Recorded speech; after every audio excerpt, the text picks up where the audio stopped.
Welcome to today's episode on logistics clinic.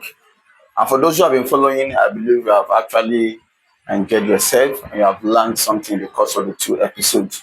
So today we'll be looking at what I will call Incoterms. It might be new to some, but for those who have been in the business of logistics, we are professionals, it shouldn't be new to them. So Incoterm. Now the question is, what is Incoterm? When I explain, you understand what I mean. What is Incoterm? It is an abbreviation of this word. This IN stands for international, while the CO stand for commercial. Then the TN terms. So it is international commercial terms. So international commercial terms, these are they are called the terms of trade. Terms of trade in the sense that these are terms that actually talks about how goods are moved between buyer and seller in the international trade. Are you getting it? So it's also help to state the responsibility of the buyer and the seller among them. The buyer, this is your responsibility. Seller, this is your responsibility. Buyer, this is your risk involved in the trade. Seller, this is your risk involved in the trade. The terms are help to specify it. Get it? So that is associated with movement of goods from the origin to the destination. So that is why the Incoterm is so important in shipping and in international trade. So it was published by the ICC, which is the International Chambers of Commerce. It was published by them. So the last updated publication of this Incoterm by the ICC was in 2020, January 1st to be precise. So what they do is that they list the last update. There were 11 terms that was talked about. 11 were listed. 11 terms associated with the carriage of shipping of items from the origin to the destination. And these 11 terms were divided into 4 groups. We have the E, the F, the C, and the D. But I will not bore you with all the 11 terms today. I'll just pick just 4 because, like I said, this episode is all about courier shipping. So most of about 4 of the terms in these 11 terms are associated with ocean shipping. You get it? So I won't go into the 11 terms. Just touch few. So now the EFCD is how the terms were grouped. You get it? So 11 terms. Now let's look at these 11 terms.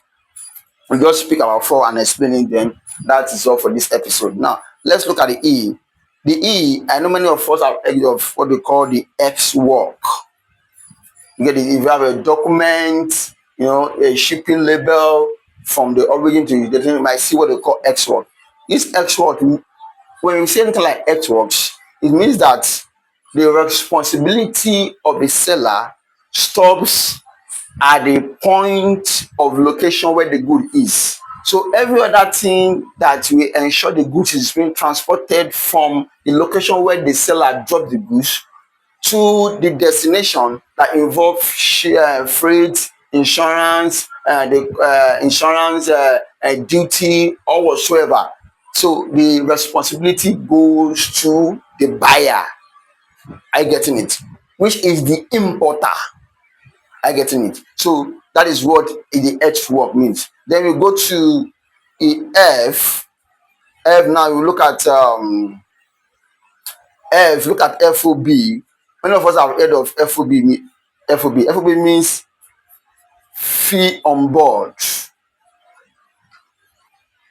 Free on board. That is FOB.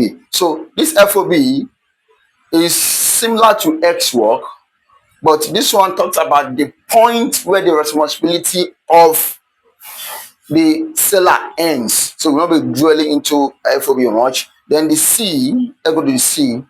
We have CIF. Many of us have heard of CIF before. If you haven't heard it for the first time, if I hear it for the first time, then just have to listen. So CIF means cost, insurance, and freight. You get it? That is to say, the responsibility of the buyer, sorry, the responsibility of the seller is the cost of the shipment, the insurance of the shipment, and the freighting of the shipment from the point of origin to the destination. So the buyer, which is the importer here, is responsible for the clearance and the delivery at location. So the seller, his responsibility stops at the cost of the item, the insurance of the item, and the freight of the item. Now let's go to D, the last one, which is mostly common. Which is we have in D, we have DAP. DAP means delivered at place. Then we have DDP, means duty delivered. Yes, duty delivered page or duty delivery page.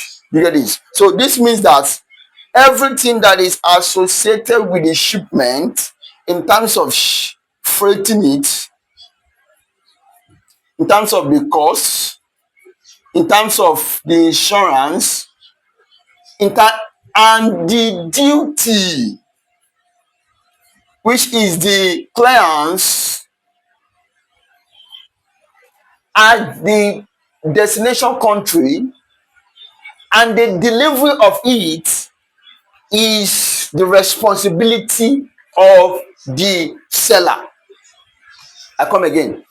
If the times of trade of an item from point A to point Z is DDP, this is one that is mostly used. That is duty delivery page or duty deliver page. It means that anything associated with the shipment, everything associated with the shipment in the point of delivery is the responsibility of the seller, from the cost of the shipment, the insurance of the shipment, the freight of the shipment, the price of the shipment at destination, and the delivery of the shipment to the buyer. So these are the four Incoterms we want to look at today. I believe you have learned something today in Logistics Clinic about Incoterm. If you have not subscribed yet, subscribe for more of our episode. See you next time.